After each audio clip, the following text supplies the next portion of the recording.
Hello and welcome back. I'm Randy Bueller, joined by Paul Rietzel for this last round of the night. Paul, the deck was sweet. And it's hard to win 3 games without winning a match, but unfortunately that is the world you live in. Yeah, I wasted all my good luck at the Pro Tour, unfortunately, so I'll have to take it. That seems like a fair trade, not going to lie. Yep. So the situation for this last match is pretty interesting. Eric, by beating you and putting up a 2-1 with his junk deck, kind of impressive. I don't know if we can look at the schedule, but Eric is 2-1. You're 0-3. The crucial thing, though, Eric got to win number 6. Yeah, there you see the schedule. Paul with the 0-3. This last match, though, between Rich and Kevin is kind of huge because they're both sitting on 5 wins. So the winner gets to 6. That guarantees at least a playoff, and it might just be a clean cut into the top 4 at 6-3. The loser is going to have a serious sweat next week as they hope 5-4 is good enough to sneak into a tiebreaker playoff for a top 4 spot. Yeah, and certainly will be a matchup that Rich is very comfortable in. Piloting an Oath deck against another blue deck with some kind of inefficient removal spells and things that don't match up very well against what Rich is. There are no blue cards in Eric's deck.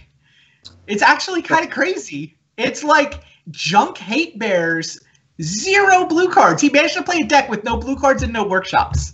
I thought we had Rich and Kevin. Oh God, no. I'm totally spacing.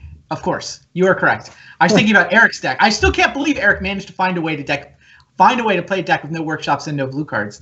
But yes, he's done. He got his 2-1. I'm caught up now.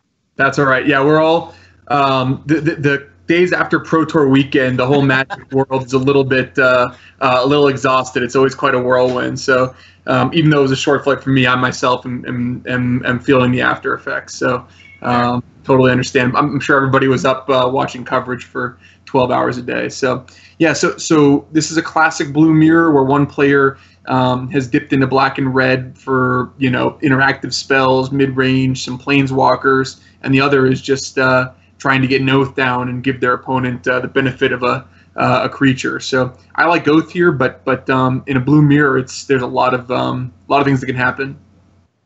Totally fair. Yeah, no, this should be nice, fun, interactive Magic. We will see. I almost played the Shops deck that you're playing. Like I had seen that list in a Vintage Challenge, I don't know, it was a month ago or so at this point. Definitely messed around with it and thought it was a cool deck. Do you have any, do you regret the choice at this point? Do you feel like you just maybe didn't have all the sequences worked out, or it was just, hey, let's give this a whirl and see what happens? What's your post game? Yeah, post mortem. Truth be told, just with the timing of the submission and the Pro Tour, those are I played 3 matches of Vintage in the last month, and you just watched them. So, yeah. I love to play Vintage on a casual basis when I can, but the month before a Pro Tour, especially when the set's available on Magic Online, I can't justify doing anything but getting prepared for the tournament. So I've been focusing on Teamer versus Red, not Vintage. So I wasn't even sure how my deck operated. I was playing it blind for the first time tonight, and like even when I was casting Demonic Tutor, like I wasn't sure what I would be finding in my deck. So okay. Yeah, that's where I was at. Fair enough. All right, 1 match left. This might just be a straight win and end. Winner's definitely in. Loser not quite eliminated, but we'll have to sweat next week. Let's go see what happens.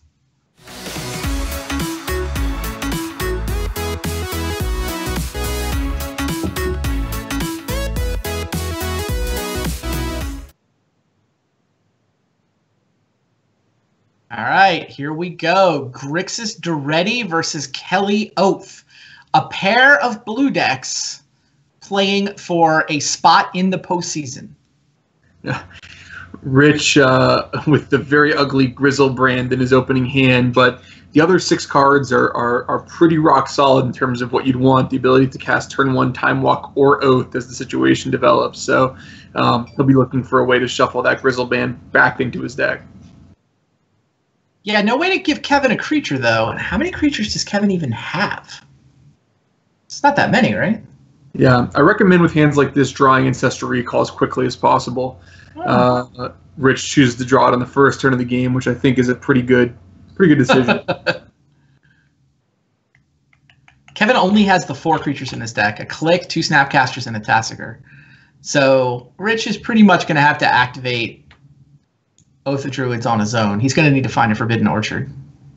Yeah, we might see Rich play the Time Walk here, allowing him to get to 3 mana and then be able to put 2 really relevant spells in the stack next turn, an Oath of Druids and Ancestral Recall. Kevin's going to be tempted to just Pyroblast this Time Walk. It's always nice to use that when your opponent is tapped out. You know it's going to resolve. I don't think I Pyroblast here. Yeah, it's not insane, but I mean, it's essentially a card for a card. Right. Time Walk when your opponent doesn't have anything like a Planeswalker or a creature with high power out is, functionally a more powerful explorer. Right. So, letting it resolve is definitely possible. Kevin having that Treasure Cruise in his hand is an argument in favor of just trading off resources as quickly as possible. Fair. I think we'll see Oath as a test spell here. Yep. Yeah. This is bait. And Kevin's going to use his Force of Will there. So Rich kind of cleared a path for this Ancestral. There's bad news, though. Kevin's got that covered, too. Yeah, and we see the discipline from Kevin in not Pyroblasting the Time Walk pay off immediately here as, Rich set up a nice 2-spell turn, and Kevin was ready for it.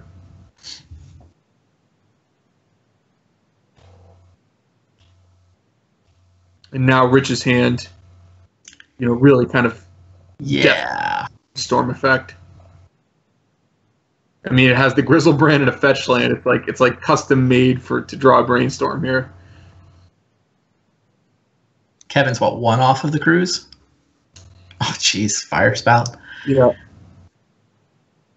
Yep, an Ancient Grudge, of course, is not going to slow Kevin down on his effort to cast Treasure Cruise.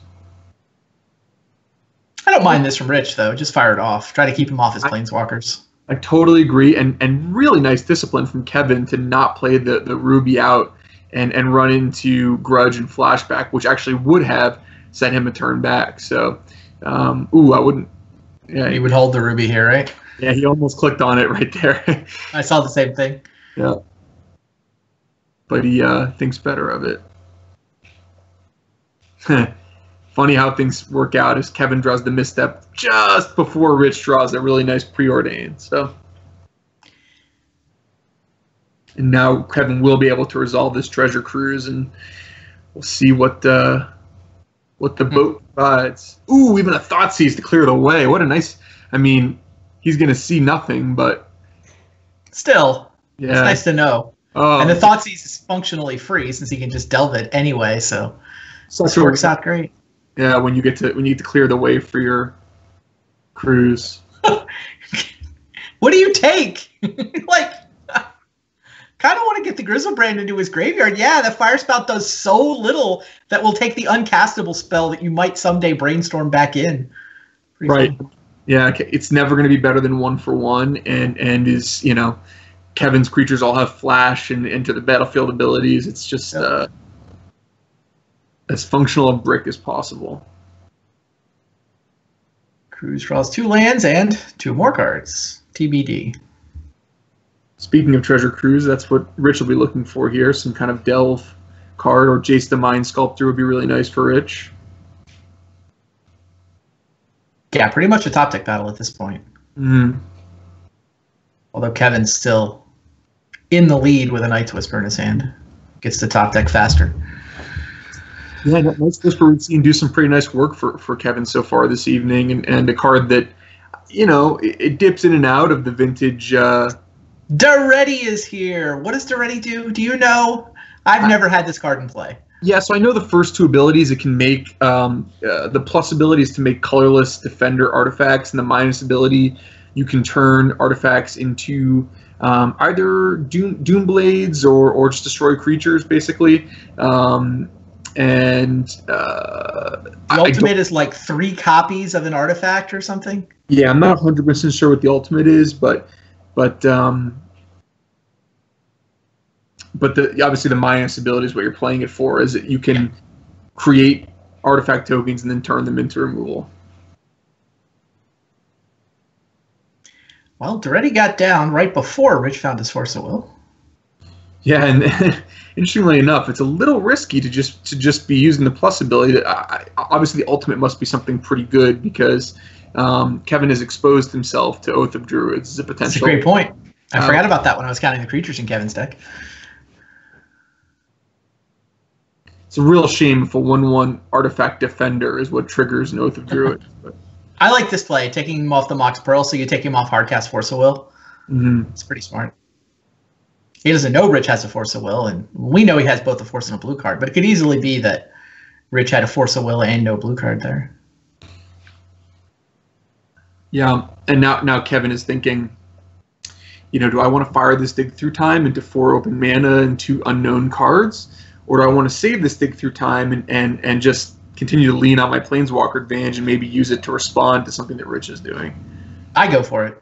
Yeah, he's going to go for it, and of course it's going to run into this Force of Will, but hard to fault the decision. Yeah, I mean, the 2/1, like you said, he knows Fire Spout is neither Force of Will nor blue, so right. He's really, the 2 unknown cards have to be that particular combination. And Flusterstorm doesn't even counter it, so there's not much. And, you see maybe the difference here between the VSL and maybe another vintage tournament where the players will have had deck lists here in the 6th round, and you would never fire Dig Through Time into 4 open mana and a potential mana drain if you were playing in a random league. Especially since that's a good point. A 4-color blue deck is exactly the kind of deck that would have mana drain in their deck. Great point. All right, Ponder found Demonic Tutor resolved. Rich is sitting on Flusterstorm, so he can potentially counter a thing now, but not a Planeswalker. Jace is great for a few reasons here. Not the least of which that it provides him a way to remove a creature if you were to accidentally get one into play and Rich were to put an Oath into play. Immunity to Flusterstorm is pretty huge there, too. Yeah, and we've seen Kevin kind of aggressively use the Fate Sealing ability over storming in situations where he has a small advantage, just figuring that so much of his opponent's deck is not effective against cascading Planeswalker advantage, and we see that again here. Yeah, it's not like Rich has Lightning Bolts. Like, I like that play a lot if your opponent has Lightning Bolts, but Rich doesn't. Still, like you said, controlling his draw step has a meaningful value.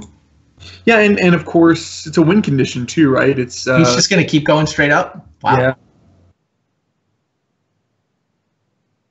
Yeah. It's 9-11-13 game, right? That's the pattern that we've seen many times, both in Vintage and even as recently as Standard.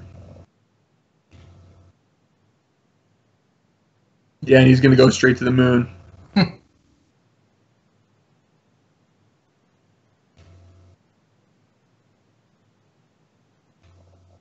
And this is a play pattern that many players are familiar with. You're drawing nothing but nothing, and the other person is making sure you're drawing nothing, and eventually your hand will become your library. Man, Kevin Cron is on the verge of quite the run here. You remember, he started 03.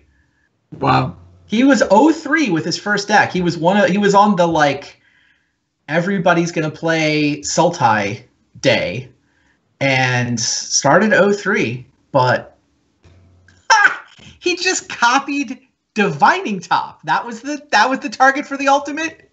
He just cashed in Duretti for an Ancestral. Copies of Sensei's Divining Top disappear instead of going to the top of the library. So apparently Duretti's ultimate is draw 3 cards. Seen worse. That was awesome.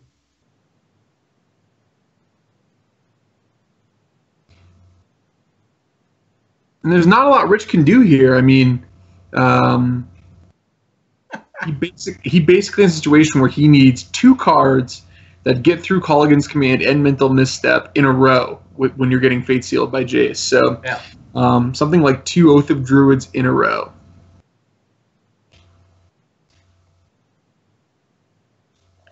Now, Polluted Delta is interesting, right? Now, that allows him to on his next turn, at least get a fresh draw step. The Jace is going to, presumably Fate Seal again, but at least Polluted Delta is going to give him a quote-unquote fair look at his draw.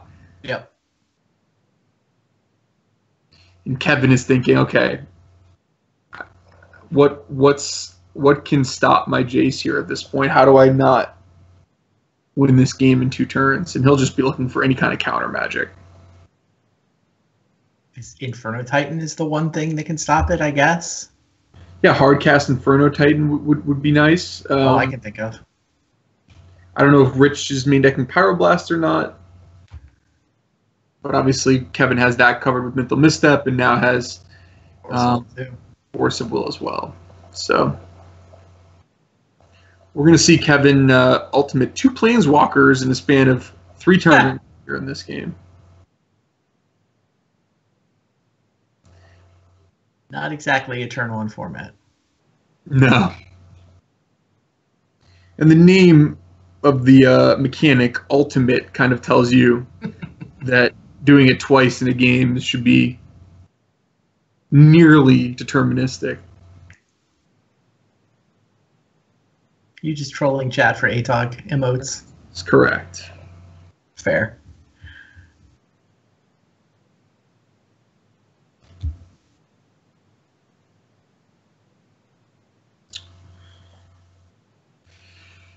Yep. So we're just going to get that fair draw here, but nothing that you can draw against that hand. Ridden Orchard not getting it done, so Kevin Cron wins up 1-0. Although, if our pattern holds for the evening, all 5 previous matches this evening have gone to Game 3. Wow. We have not had a 2-0 yet. Yeah, and it's interesting that game went many, many turns, of course, and Rich wasn't able to do much after the first few turns just based on Fate Sealing and just the general quality of his draw step. But we see the discipline of Kevin on really turn 1 of the game, not casting Pyroblast on Time Walk, preventing Rich from resolving either Ancestral Recall or Oath of Druids, and then it was after that Rich's poor draw started. So Kevin saying, have that Time Walk. All you're doing is cycling. I'm gonna I'm not gonna fall for that bait, and I'm gonna counter the important stuff. And then he really took the game over with card drawing. Yeah, I agree with all of that. Sideboarding didn't seem to change much here. Yeah, Kevin obviously, knowing deck lists is going to be able to take out less effective 1-for-1 removal spells, stuff like a Braid and Shave Colligan's commands that are designed for artifact and creature-based decks, and really set himself up more for the blue battles with additional Flusterstorms. Rich is doing some major surgery, it seems like, over there. Brian Kelly sideboards always have lots of options. They're always like weirdo situational cards, but he gets to decide his creature set. Does he, he gets to decide all kinds of crazy things. Is this a Gisela matchup? Is it a Magus of the Moat matchup? Never sure. And somehow there's like a random dragon in his sideboard too. Yeah, the one thing about the way Storm Breath is in the main now. One thing, the way Rich's deck is set up, if you just look from a purely visual perspective, is that for a blue deck, it doesn't have as many blue cards as we've seen in other blue oath strategies, which in general is going to mean your deck is worse in those blue mirrors because you have less of that Flusterstorm, Spell Pierce type action that helps you win those key counter battles. Do you keep 4 mana, an Inferno Titan, and a Storm Breath Dragon? No. Too weak. You would have kept it. No, even I would have found a way to send that one back. This hand too, I think, is if you were playing like in standard or modern a control mirror, this hand would be fairly functional because you just want to play lands and just hope they don't do anything. Yep. Here, Rich is going to really struggle unless he really needs to draw something like a Planeswalker to at least force Kevin to burn that Force of Will. Yeah, I'm with you in that. I think sideboarding helps Kevin more than Rich, and yeah. Kevin's already up a game. And now Rich is on a mulligan. Rich has got some work to do if he wants to add this playoff to his run and vintage of recent. Yeah, and Kevin's hand is exceptional against the mulligan. He can do a few different things. He can go proactive with Dak Faden. He can go reactive with Fluster Storm and Force of Will, or he can go grindy with Snapcaster Mage and Treasure Cruise. So whatever game Rich attempts to start, Kevin is well equipped to do so, and he's up 2 cards being on the draw and against the mulligan. Yeah, he chose not to tap out for Dak Faden on turn 2. He could have gone Emerald into Dak, but he preferred to sit on Flusterstorm. Yeah, I think that there's a few reasons for that. I think that, obviously having the Flusterstorm in your hand is one thing. The second being that it's not like he's got garbage he needs to filter through right now. You know, he's pretty happy to have the game continue progressing at this point. It's always tempting to Dak and plus when you've got a Delve card in your hand to be able to cast it quickly, but I don't have a strong feeling as to what the right decision was there. I like sitting on Flusterstorm that turn, I think.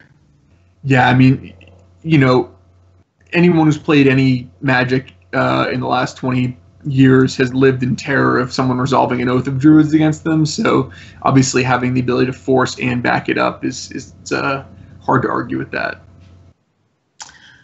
But yeah, now that it's turn 3, he can tap 3 for Dak. He can still have up Force of Will plus Flusterstorm to stop Oath or whatever. But Oath is, you're right, the scariest card.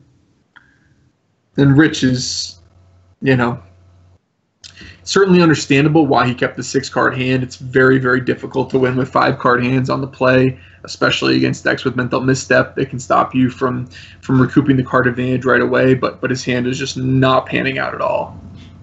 Nope. Yeah. He's got a dream, but yeah, that's the best draw you could have had because it's something that forces Kevin to use Force of Will to stop. Yep. You pitching Snapcaster here, keeping the cruise? I would personally, yeah. I think that with Dak in my hand, I think that Treasure Cruise. I don't need the card advantage from the Snapcaster Mage. Yeah, Flusterstorm doesn't actually counter it. The storm count's not high enough. Yeah, I think pitching Flusterstorm would be a big step here. No pun intended. Yeah, I think I agree. We all agree with Kevin. Pitch the Snapcaster. Now he gets to cruise, and he gest to have up Pyroblast and Flusterstorm. Yep. First, I think we start the turn with Dak Faden here. You Dak first, I guess. I think so. Part of me wants to have more cards in my hand so that I'm discarding worse. You don't need the Delve for Treasure Cruise, but I guess tapping mana is a pretty high cost. I was just looking at Scalding Tarn, Crack It. I don't know. Great, because he wound up discarding a Divining Top, which he didn't necessarily want to discard. And we see one of the few ways that Grixis decks have to deal with Oath of Druids is already set up, which is the ultimate of Dak Faden, and then Pyroblasting the creature that you Oath up, which is something we've seen here on the VSL before. It's not unheard of. God, and somehow Rich still is on mana and missteps. The end. Yeah. So this is Night's Whisper, then Dak, then whatever. He'll be fine if he has to say go. Duretti is here. I don't know how much Duretti actually does. Well, this is not here.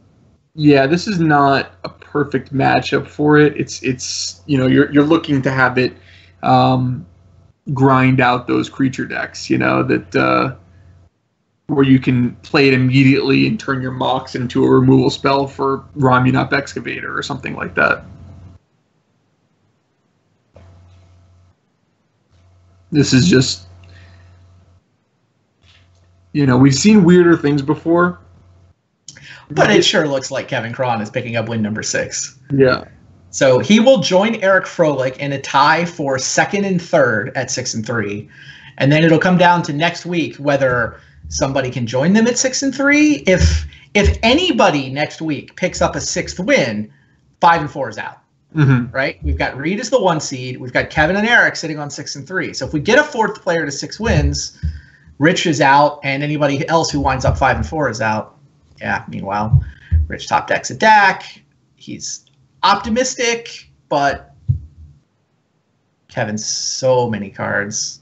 Missteps are going to trade. This misstep's going to trade for probably the Flusterstorm, and then Dak will go to the graveyard.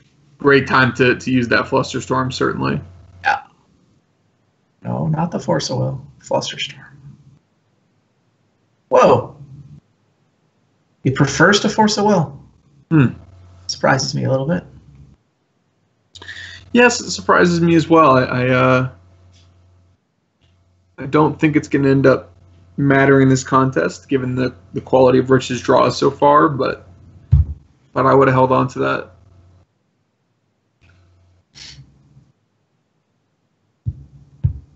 Now, we have the benefit of seeing that Rich is on absolutely nothing, so...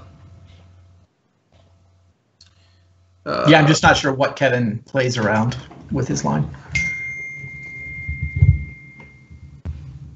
So Kevin's going to be thinking now, okay, he's under no pressure to actually provide pressure, so he wants to close off as many of the escape routes as possible to Rich.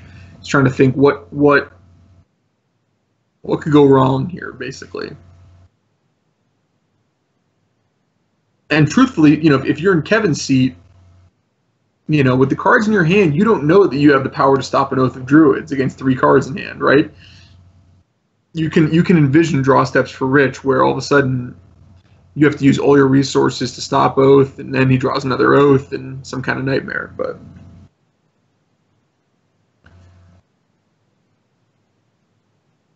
pitches the Brainstorm. Keeps the Ruby. Which lets him hardcast Force of Will. Right.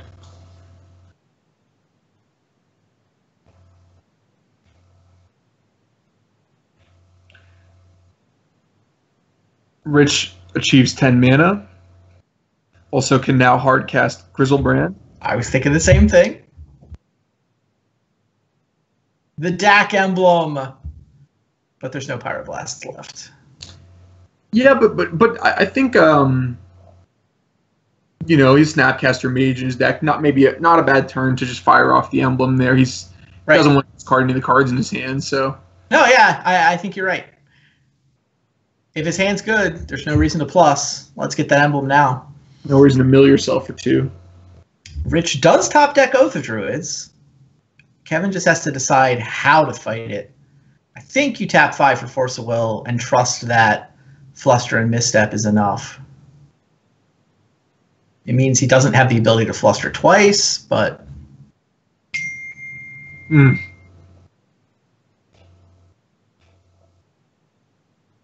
Now Kevin can look for a kill.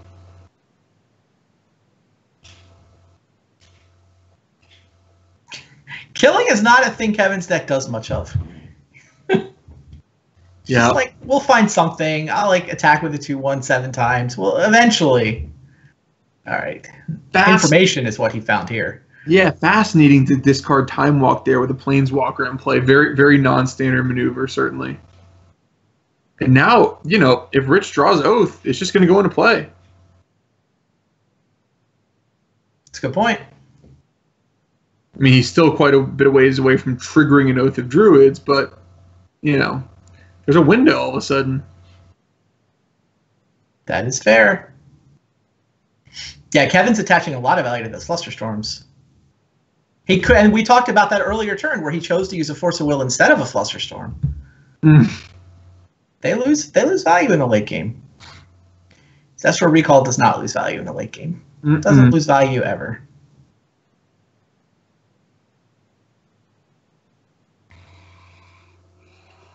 Now Jace is here. Rich electing to play his land, so Kevin can now play this Jace without any fear. And Jace, as we discussed, in the first game, is phenomenal insurance against Oath accidentally triggering out of nowhere. So, Kevin's still on the Fate Seal plane, even with a Library of Alexandria in his hand. And even with Rich having 2 polluted deltas in play, so I don't love this maneuver. I brainstorm here. Do we know how many undergrounds Rich has access to? Oh, that's a fair question. I can look it up. Would love if he had 2 and he just draws Grizzlebrand here. He has 1. Okay. Oh, sorry, he'd need 3, I guess. Yeah, that would be weird.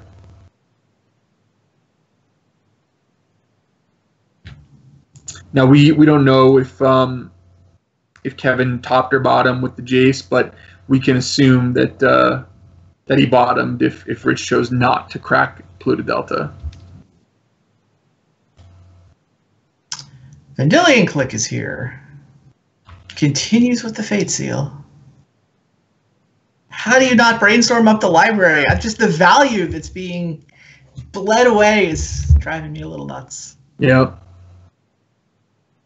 I mean, Kevin's line, maybe it wins the game sooner, but I feel like there is this little window. Well, there was a 1-turn window before the Jace, before now Click to steal a draw step. You know, where Rich, if he had drawn Oath that turn and then boom, next turn Forbidden Orchard, I think that Kevin would have been in some trouble in a game that I didn't think he could possibly lose. But that window has, I think, closed now. Kevin's only got 21 cards left in his library. He's seen twice as many cards as Rich. More than twice as many cards. Rich is on 43. Funny. Yeah, even if all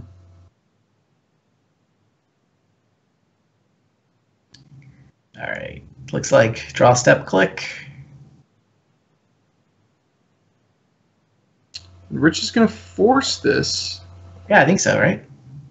Yeah, I mean, I suppose you have to at 13. The Click just ends the game too quickly. But, yeah. Man, sacrificing 2 polluted deltas when you're getting Fate Sealed is just such a brutal... It's just that is fair thing to have happen, but you can't. And now Kevin gets to convert one of these Flusterstorms into good value. See, he saw way ahead of us. Well, he's still got another, but yeah, sure. This Click, I would decline. I would bet would be declined. Yeah.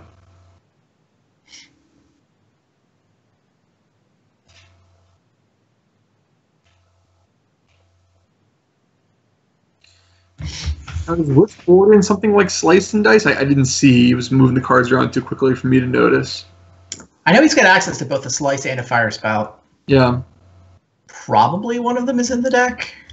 Slice and Dice, quite a nice draw in the situation, as it would both remove the pressure from Click and allow him to potentially get, into some kind of an answer to Kevin's cascading advantage engine. Oh, wow. There's the hard counter Kevin wanted. Now we can be done. Now we can just tick up and finish the game. Jason, Vendilion Click can race for who gets the glory of ending it. Yeah. So this turn goes to 9. Turn after to 6. Yeah, so Jace kills 1 turn quicker, it looks like to me. Well, technically Jace goes ultimate. Oh, right.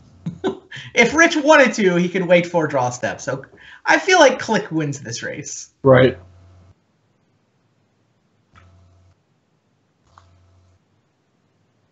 So maybe the act of Jace going ultimate makes the loss deterministic and he gets some credit. They can share the glory.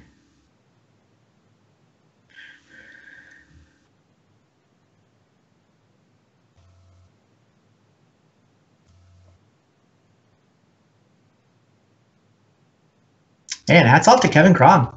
Yep. 6 wins in a row after he 0-3s the first trimester. And yeah, he could be cleanly into the top 4. There might be, 4 people tied for 2nd through 5th is a plausible scenario, depending on the results of next week. And Rich needs to root for no one to get to 6 wins next week. If anybody next week can pick up a 6th win, they go in, there's a pair of 4 and 2 players. But you could easily have that, okay, one of them has to win that match to get to 5. There's no guarantee that we'll get a 6-win player next week. Mm-hmm. If we get a 6-win player next week, then the cut is at 6 wins. If we fail to get a 6-win player next week, all the 5 and 4s will come back for some sort of playoff.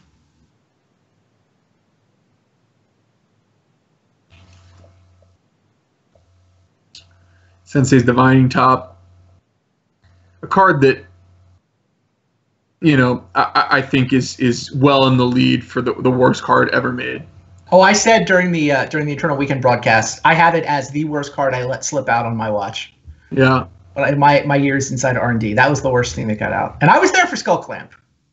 But I've got Divining Top as the worst design that got out. Yeah. Well, Skull Clamp was a last-second error. Sensei's Divining Top is just...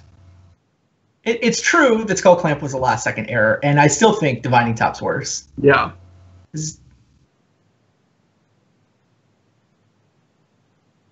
Just sucks time out of the world and fun. Power level you can deal with.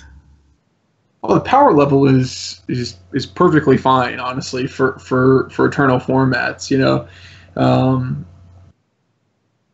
But yeah. I mean, especially these days, you got people on the Pro Tour who are sweating every draw step by putting it onto their hand and then squeezing it out for 10 seconds. Oh, jeez. Can you imagine that same person activating a Sensei's Divining Top? But no, thank you. Unbearable. All right. Jace continues in Fate Seal mode. Rich is not interested in scooping. I don't blame him. It's a pretty big match. It is functionally a win and in.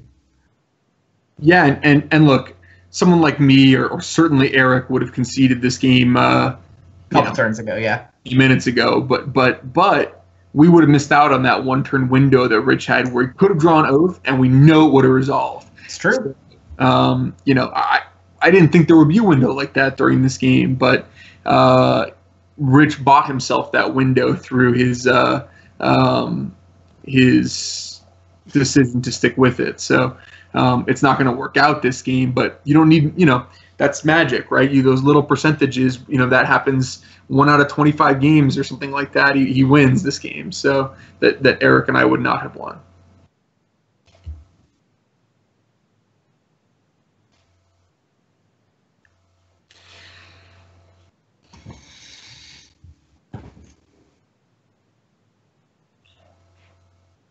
It's too bad, Rich's draws just didn't really pan out this match. In the first game, he kept a slightly weak but certainly defensible 7-card hand with a Grizzlebrand and ended up just having both of his relevant spells countered. This game was forced to mulligan into a 5-mana hand and really just didn't draw enough action to compete with what Kevin was doing. So nothing you can fault on Rich's perspective. He just, his deck didn't really cooperate and may have had too high of a density of non-interactive spells and these blue mirrors, as we discussed earlier. Yeah, that's a great point. I do give Kevin a lot of credit for showing up with a deck that could fight this fight, right? He was ready for blue mirrors. He was, with Duretti, I think he was ready to gun down some artifacts as well. And he got to do both things tonight. You showed up with an artifact deck, he smacked you around. Rich showed up with a blue deck, he smacked Rich around. Eric showed up with whatever the hell Eric showed up with. To be fair, Eric showed up with a pretty sweet deck as well. His junk deck did go 2-1, but Kevin got the 3-0. And Kevin with the 3-0, Eric with the 2-1. The two of them got to 6 wins, and they're not done. Their seasons will continue to go. Your season, like mine, is over, and Rich gets a sweat.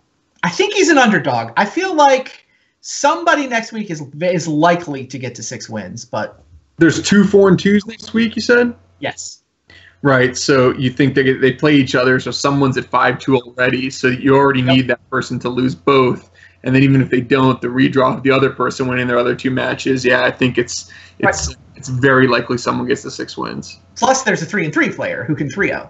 Sure. Yeah. So you really need, Rich needs kind of a perfect.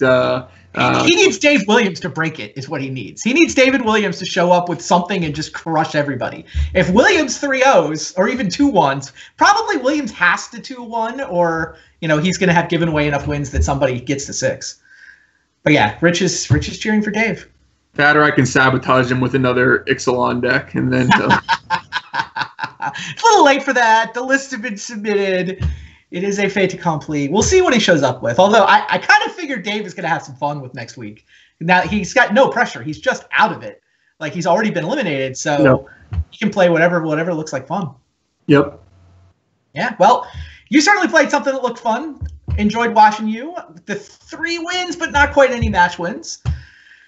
And yeah, I thought Eric's deck was... So Eric's deck is basically... This is what Matt Sperling's been testing and tuning. Have you been involved in that conversation at all? Matt Sperling plays Vintage more than I prepare for the Pro Tour. So I keep seeing him tweet about Vintage, and he's playing just the craziest stuff, which is awesome. Yeah, he's got a fierce empath deck right now that he's loving, and I saw something with Lich's Mirror flow through his Twitter. Yeah, he basically, as a lot of people do, he has taken a step back from the ultra competitive world of Magic, from the Pro Tour grind, and he took a step back from Magic entirely for a while. Now he's kind of rediscovered his love through Vintage. Nice. I don't know if he's ever going to get back into the competitive world, but for now he's really loving having the unexplored corners, and for super spiky, long tenured tour players, Vintage has some nooks and crannies that people haven't completely explored yet, and so he's really geeking out on that. Yeah, that's awesome. And so, yeah, Eric gave Matt credit. Eric was trying to brew something in that space, but then saw a list that Matt Sperling had 5-0 to league with. That's essentially what Eric played tonight to go 2-1. And then since then, Sperling has continued to tune the list and finished second in the Vintage Challenge over the weekend with, I guess, an updated version of Efro's deck from tonight. Totally. Yep.